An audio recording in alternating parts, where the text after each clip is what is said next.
education has become very widespread. Of course, in the last 10 years, communication has become a tremendous asset because we use it now in villages. If there is a pregnant lady having pain, she can ring up somebody and get a transport and go to the nearest hospital. Things like that. This communication has been a very great convenience now. It has spread to almost 90% of the population. What changes have happened in 60 years as I look back? First, as I said, the number of schools, when I appear for my intermediate examination, which is equal to your 12th class of PUC, in Andhra, there used to be about 2,000 students. Today, it is 10 lakhs. That is a million people appearing for examination at that level. When there were only 2,000 such people in the. And similarly, universities, the number of universities, there were hardly 19 universities at the time of independence. Today we have 500 universities. There are no institutes of technology at the time of independence. So education has improved vastly. And one thing is that education has spread not only to the boys, but a lot of girls are also getting educated. A lot of girls are also entering services. In IAS, for example, every year I hear about girls topping the list or at least in top few ranks and so on. So one of the things I would say is that education has spread very widely and to all levels of the society. You hear of an IIT entrance, a man getting entrance into the IIT, he is the son of a bus conductor or a police constable or a farm laborer, things like that. So that is one thing I would say, that both boys and girls are getting educated in a vast numbers. Whereas in my days, in my student days, very few girls used to, for example, in my class, in the intermediate, we were 140 boys and 5 girls. And by senior class, that is where my brother Patami Venkateswara used to be student. There were 90 students and 3 girls.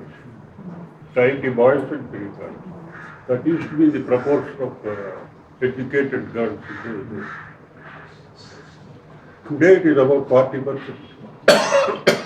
In any class you go, I don't know about the engineering college, how many girls there are and how many boys there are. But I see a lot of girls in every profession now.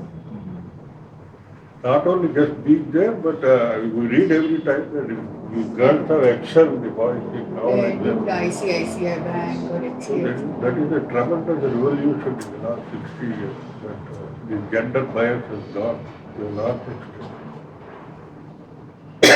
And you hear more of inter-caste marriages, girls choosing their husbands, boys choosing their girls and so on. This was almost unheard of in our day. We had somebody like Janaki Kari. I mean, they were well-known people. I think Karim was from IAS or ICS or something. Married an Iyengar, Janaki. It used to be talked about all over the country. But nowadays you find that there are many like that. So there is a much more liberal attitude to all these things. Although unfortunately you hear from North India, Some these what are called cop courts and things like condemning such marriages, killing people and so on. That is where, there is a general impression that South India is more advanced than North India. I personally feel there is some historical reason for it. We came under the British influence in South India at least 100 years before the North. Uttar Pradesh, what is now called Uttar Pradesh, used to be called United Provinces of Ayodhya and Audh, UP, province. Awadh and something else. It was under Muslim rule until 1857. It was under Mughal rule or some Muslim rule. The British had influence with those Nawabs, but the rule actually was by a Nawab. But it was only after the 1857 revolt that the British took over most of the North Indian territories and integrated them, the whole country into one unit around 1860, and the British Parliament took over. So they came under the British influence, British run schools and things like that. 100 years after the South India. Only Calcutta and Madras. I don't know, West Bengal, Madras Presidency and Bombay, Maharashtra. they had an earlier exposure to the Western influence than the North. Rajasthan, Madhya Pradesh, Uttar Pradesh, Punjab, and so on. And you see the difference historically. That 100 years made all the difference. Well, it's a matter of judgment whether it was good or bad. There are both. So infrastructure, water problem. uh, Infrastructure. What do you think about I mean, you see, I have written also many articles on the subject and all that. What we have done in our constitution making and pattern of government, I think was a whole mistake in my view. We have copied the British system in almost toto, either what existed earlier before independence or what is now prevalent in Britain. We adopted everything British. We have copied much of it. For example, the Indian Constitution itself is, many sections are a copy of the 1935 independence? India Act. India Act. Like governors rule in the provinces and things like that. Everything has been copied from the Government of India Act. And unfortunately, we made another resolution also at the time of independence. Until we frame our own laws, the laws that existed before independence will continue. So, things like the Indian Penal Code, the Criminal Procedure Code, the Indian Police Act, Indian Railways Act, and so on, all these were framed, Land Acquisition Act. All these were framed by the British for a colonial government ruling a colonial people. And we thought we may take some time to rewrite all these laws. So we said until then we will use these laws. But now I find that they are the laws continue even today, 65 years after independence. We are still using the same laws. And if you look at all the land scams and all that, they have been possible only because we used the Land Acquisition Act of some 1890 or something, as amended in 1904, things like that, all under the British, where the government could take over any land for any purpose, paying any compensation or no compensation. Just here they have to say it is a public purpose. What that purpose also they need not say, and what happens afterwards you have acquired the land also is different. And that is what is all the land scams are all about. Calcutta. Police had enormous powers under the British. A constable could arrest a man and keep him in jail for 24 hours. No explanation needed, no reason given. That law is still there. We are a free country, free citizens. We all supposed to have a lot of rights and all that. But the police are still like what they were under the British rule.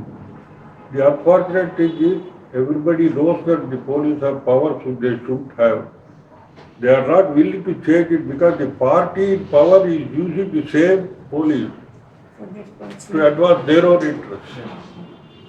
And every party has come to power in the last 65 years in every state.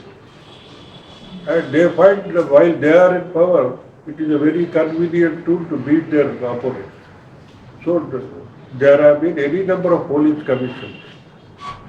The last police commission was during the emergency time.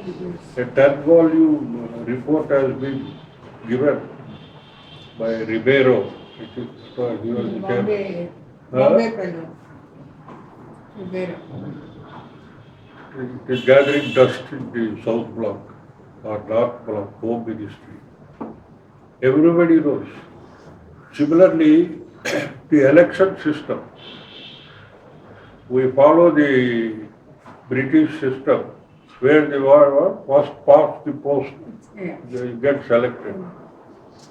You see, hardly 60% of the people are on an average voting. Of them, about 35% or even less. If somebody he gets elected. So out of 60, 35% means about 21. So out of 100 voters, 21 fellows can elect a man, and he calls himself the people's representative. That is why we are able to, the candidates are able to get elected by only appealing to a certain small sector of the population, because he doesn't need many votes. That also is a British system, because in Britain there is not so much diversity and all that, and it is a very small country. But here we have adopted everything like the judicial system. The British gave us a judicial system which will take very, very years to settle any case. We are continuing with it. All these are because we have been somewhat lazy in devising things, and meanwhile the parties in power have found that they are very convenient to advance their own interests and so on.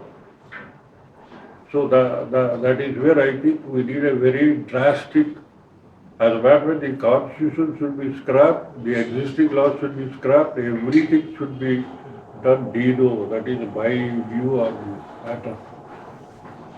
But at the same time, even under these laws, we have made, as I said, a lot of progress.